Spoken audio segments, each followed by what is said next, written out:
So, what does your morning coffee really have in common with a shot of tequila? Or, let's say, a glass of champagne with a carton of milk?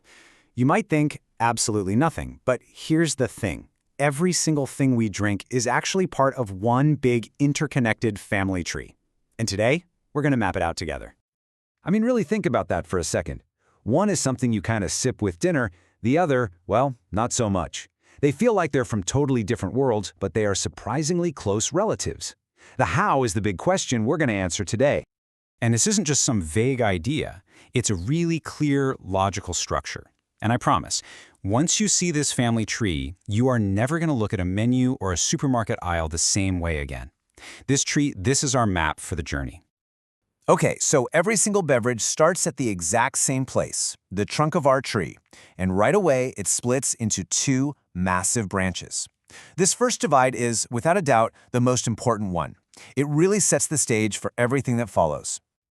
And here it is. Every drink you can possibly imagine falls into one of these two columns. It's that straightforward. It either has a significant amount of alcohol or it doesn't. Simple as that. This is the trunk of our tree, splitting right into its two main branches. So where exactly do we draw the line? Well, the official definition gives us a super specific range. It starts at just 0.5% of alcohol by volume. And that's the key point here. It really doesn't take much to officially cross over into this category. Now this shows you the sheer scale of that category. We're talking about a spectrum that runs from a really light beer all the way up to some incredibly potent spirits. That upper limit of 75%, that's a massive concentration of alcohol, yet it's still sharing the same branch as something way, way milder. All right, so let's follow that alcoholic branch down just one level. The first path we run into is this ancient natural process that, humans have been using for thousands and thousands of years. This is the path of fermentation. This one single process gives birth to two of the most famous and beloved beverages in all of history, beer and wine. They are the direct result of fermentation, and they're pretty much the foundation for this entire side of the family tree. Just think of them as the two main pillars of fermentation. The basic process is just yeast converting sugars into alcohol. So whether you start with grains to make beer or grapes to make wine, you end up with one of these two very distinct outcomes. But what if you take a fermented product and just keep going? Let's move to the next path and see how this all builds. This is where a little science, maybe a bit of alchemy comes in. This is the path of distillation.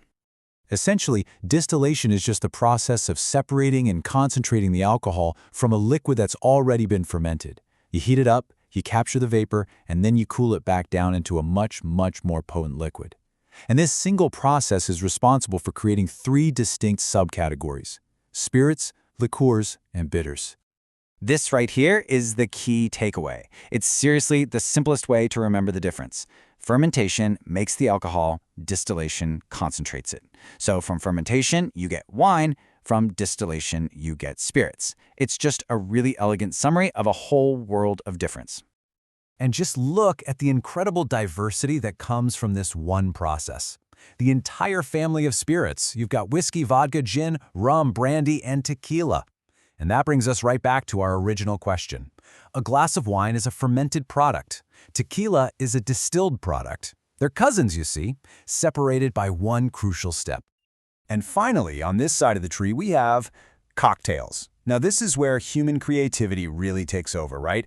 Blending the spirits, the liqueurs, and the fermented drinks we've just met to create something totally new. It's like the ultimate expression of the entire beverage world. Okay, let's jump all the way back to that first great divide and explore the other major branch of the family tree, the non-alcoholic beverages. Believe me, this side is just as vast and important. So on this side of the family, things are organized a bit differently, more by their primary function, what the drink actually does for us. First, you have stimulating drinks like coffee and tea. Then you've got nourishing ones like milk or smoothies. And finally, refreshing drinks. Everything from simple water to sodas. It's a really simple, intuitive way to classify a huge part of what we all drink every single day. All right, we've explored the branches, the sub-branches, all the different paths. Now it's time to step back and look at the whole picture to see how every single piece we've talked about connects into one big, cohesive structure. And there it is, the complete family tree. You can now trace the journey of almost any drink. You can see that main split. You can follow the path from alcoholic to fermented to wine, or from non-alcoholic to refreshing to water. It's just a really clear and powerful way to understand the world of what we drink. So the next time you go to order a drink, you'll actually know its history and its place in the family. You're not just choosing a flavor, you're choosing a point on this map. The only question left is, where are you going to explore next?